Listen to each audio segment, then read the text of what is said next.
ভূত চতুর্দশী 14 প্রদীপ, তার সঙ্গে ভূত প্রেতের কাহিনী জড়িয়ে এটুকু জানা।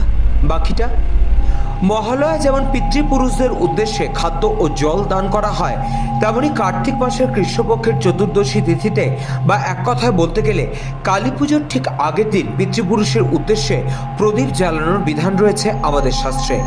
বাঙালি হিন্দুদের কাছে এই তিথি ভূত চতুর্দশী।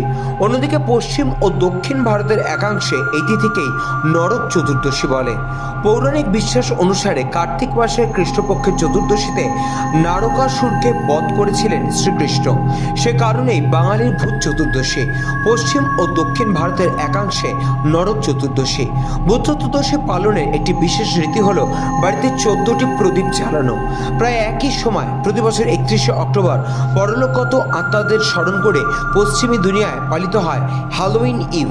2000 বছরেরও বেশি প্রাচীন এই ভুতুড়ে উৎসবের ইতিহাস। হ্যালোউইন ইভের অর্থ হলো পবিত্র সন্ধ্যা।